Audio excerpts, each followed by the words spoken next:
今回の産業まとめ。バイデン政権の対北陣容。固まらない新戦略。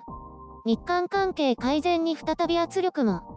米国バイデン政権の外交、安保陣容が明らかになる中で、朝鮮半島問題についても過去に直接この問題に取り組んできた人選が注目されています。クリントン政権時やオバマ政権時に長官や副長官として活躍した人や、6カ国協議の代表だった人などが含まれています。これによって、バイデン政権が今後北朝鮮に対する新しい戦略を打ち出してくるとされています。しかし韓国ムン・ジェイン政権が、トランプ政権時の米朝首脳会談での成果を継承、発展させようと考えていることに対し、バイデン政権は慎重な姿勢を見せています。一部では新しい戦略基調が整うまでに数ヶ月かかるという予測も出てきています。3月には米韓合同軍事訓練が行われる予定で、これに否定的だったトランプ政権との違いが見せられるかがまず最初に注目されることになるようです。新戦略への期待が高まる一方で、バイデン政権はオバマ政権時のスキームを継承するのではないかという懸念も囁かれています。先日行われた日米首脳による電話協議において、日韓の様々な問題に関して意見交換が行われたと報じられました。そのうちの一つである慰安婦問題は、オバマ政権時の2015年末に解決したという認識をバイデン大統領が持っている可能性も高いです。当時と同じように両国間の関係が悪化する中で、3カ国の連携強化のために米国が再び強権的な方法を用いる可能性も少なくないと見られています。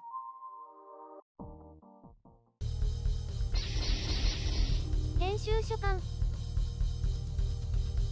今回の概要。パッとしない、バイデン政権。米朝の期待に応えられない韓国。韓国は日本のおまけのような存在。バイデン新大統領の大まかな外交戦略というのは出てきていますが、実際どのように進めていくのかについてはまだ明らかではありません。なんだかこのままもやっとした状態が続くのではないかと私は密かに思っていますね。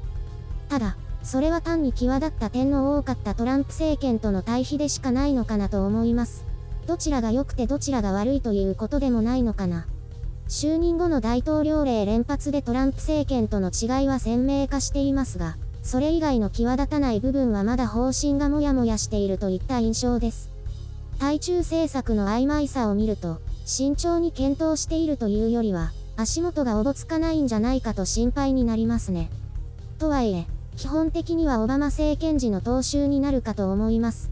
それに近年の情勢の変化を加味して戦略は練り上げられるかと思います。過去に朝鮮半島問題に携わった専門家が大勢出てくるそうですが、北朝鮮関連政策はほとんど失敗してますからね。体制崩壊を念頭に置いて崩壊後にどうするかとか考えていた人たちは今回出入り禁止でいいんじゃないかと思いますが、それとも何か目覚ましい活躍を今回こそはするとでも？私は当時の失敗は偉そうな米国が北朝鮮を軽視してあぐらをかいていた結果、状況を悪化させてしまったと考えていますが、違いますかね？いずれにせよ米国と対等な立場というのを米国は受け入れないですよね。北朝鮮に限らず日本でも中国でも。まあ北朝鮮の話はひとまず放っておきましょう。韓国からしてみれば、対北朝鮮においては今回も米国とは足並みが揃わないということになるでしょう。韓国はムン・ジェイン政権がただ単に北側と協議を進めたいとしていますが、北朝鮮側の要求は一貫して米国の敵国指定解除ですから。そのために韓国ができることは何もなくて、何もできないから相手にされないわけです。韓国には捨て身の外交を期待しているわけですよ。北朝鮮のために韓国がそこまでしたとすれば、米国としては韓国はあっち側に行ったと考えるでしょう。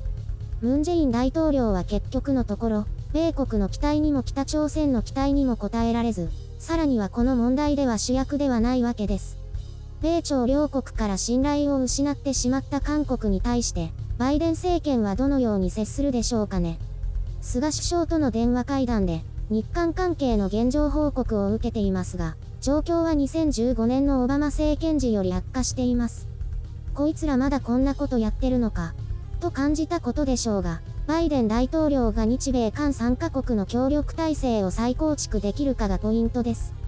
ムン・ジェイン政権下では無理でしょうが、この問題に対するエネルギーがあれば、オバマ政権のように関係改善のために何かしらの手段を講じるでしょう。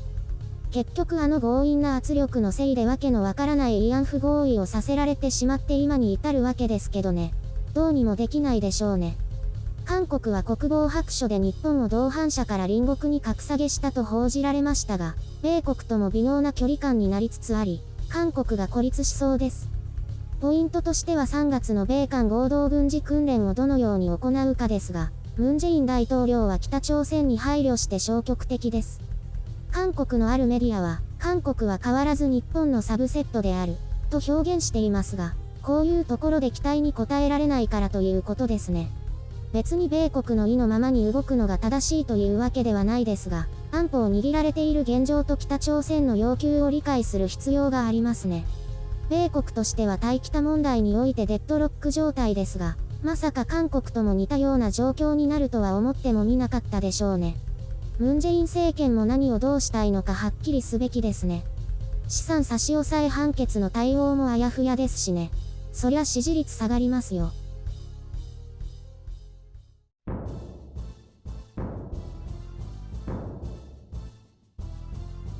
私はバイデンさんよりもトランプさんの方が好きですけどね。知ってるよ。可愛いからでしょ。もう何回も言ってますもんね。だって面白いじゃん。子供みたいで、癇癪起こしたりとか。米国国民の半分とちょっとはそれに疲れたようですけどね。私ももう4年はなくていいや。別にバイデン新大統領が良いというわけじゃないけど。そう、もう4年間楽しく過ごせたのに。いずれにせよ一長一短。短所が目立つように感じるかもしれないけど良くなるところも多くありますよ。悪くなったのは面白くないこと。あと、いかにもアメリカの大統領って感じが嫌だ。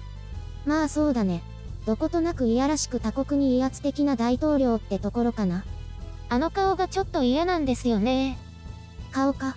なんとなくわかるけど、焦点はそこじゃないから。一応今回は米国と韓国の関係がどうなるかって話。気まずい感じのままでいいんじゃない？日本にとってはそうかもしれないけど、米国にとってはそれではまずいんですよ。でも折れないでしょ？アメリカって。折れないね。韓国ごときにと思ってますよ。だって今でも日米同盟の付録みたいな扱いでしたからね。そうなんだ。知らなかった。昔は韓国は反共の最前線という重要拠点だったんだけど、その意味はすでに失われつつあって、中国を牽制する最前線に変わってますね。一緒じゃない？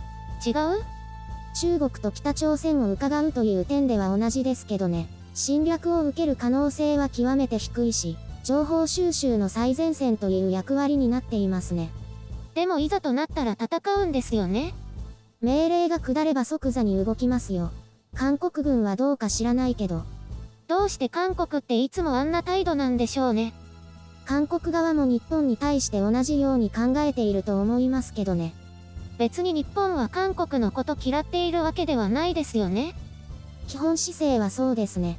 別に国家で変な教育もしてないですし。どうして反日教育とかするんでしょうね。歴史の不都合を抹消するためですよ。中国や北と同じです。これも解決しない問題？解決方法はあるけど解決したくない問題なんだと思いますね。韓国政府にとっては。困った隣国ですね。ええ、同伴者じゃなくて隣国だそうです。